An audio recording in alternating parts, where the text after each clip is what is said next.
Hey everyone, welcome back to Corporate Decoder, the place where we decode the confusing world of corporate filings and figure out what companies are really telling us. Today, we're diving into Barnes & Noble Education's latest report, and let's just say they've got some explaining to do. Buckle up, because this one's a bit of a mess. So what we have here is a current report, basically an update filed on September 12th, 2025. Now, the big news right off the bat is that Barnes & Noble Education, or BNED as they like to be called, is admitting they can't get their regular quarterly report T5, which is essentially a heads up that they're late. And it's not for lack of trying, but because of too much effort and expense. That's never a good sign. This is a Form 8K, which is usually for really important stuff that investors need to know right away. And in this case, it's about their financial results for the quarter that ended August 2nd, 2025, which they are supposed to report but just can't. The date here is September 12th, 2025.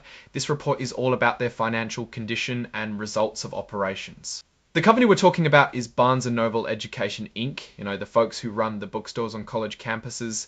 Their stock is traded on the New York Stock Exchange under the ticker symbol BNED.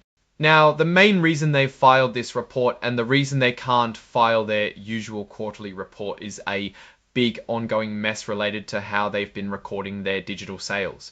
It all started back in July 2025 when some questions came up about this. This isn't the first time they've had trouble getting their reports out. Remember, on July 18th, they already told everyone they wouldn't be able to file their annual report for the year ending May 3rd, 2025 on time. So things have been piling up. Then on August 29th, they announced something even more serious.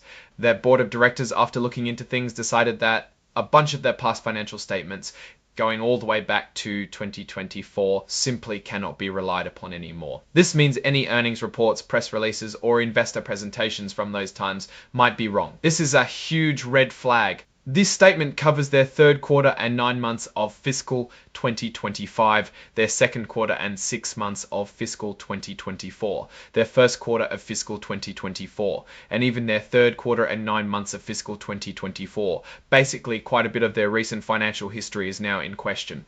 Because of all this, they're going to have to redo or restate these financial statements. This restatement will likely be included in their delayed annual report for the year ending May 3rd, 2025.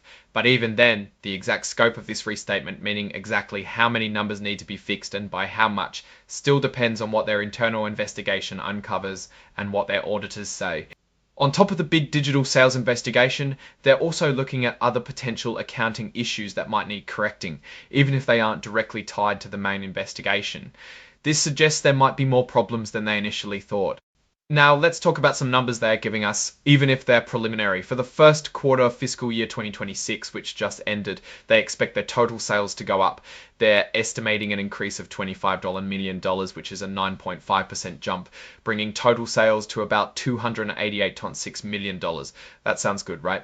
Their BNC first day revenue, which is likely related to their bookstore operations, also saw a really strong increase. They estimate a $33 million jump, a massive 40.5% increase, bringing that revenue to $114 of $40.3 million.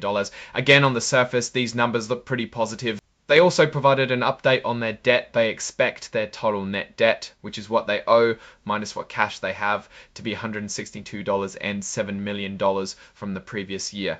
They are also saying they are on track to meet their loan agreement requirements, but here's the catch. All these positive sounding numbers for the current quarter are being overshadowed by the fact that they can't even get their official report filed for that same quarter. They're saying it would take too much effort and cost too much money to do it on time. This suggests the issues they are uncovering are quite significant.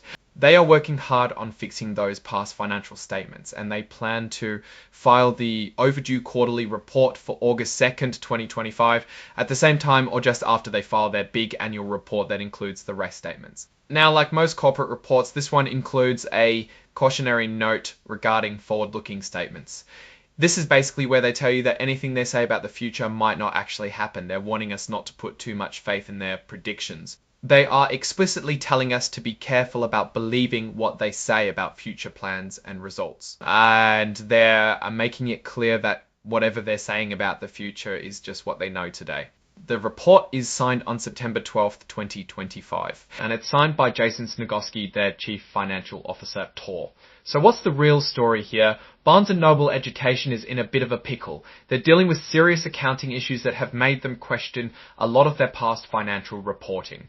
This is why they can't get their latest quarterly report out. While they're showing some promising sales growth in their most recent informally reported quarter, the fact that they're having to restate past financials throws a big shadow over everything. It makes you wonder if those improved sales figures are as solid as they seem, or if they might need to be adjusted too once the dust settles.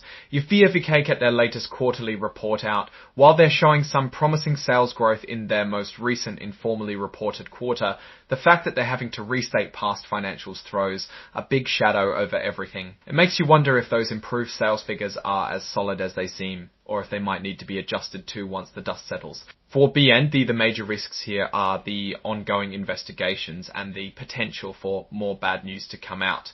The credibility of their financial reporting is shaky right now, which can hurt investor confidence and make it harder to get financing in the future. On the flip side, if they can successfully navigate this mess, clean up their accounting, and have robust internal controls going forward, they could emerge stronger. The growth in their digital sales and BNC first day revenue does suggest there's underlying demand for their services, but they urgently need to prove that they can count their money accurately.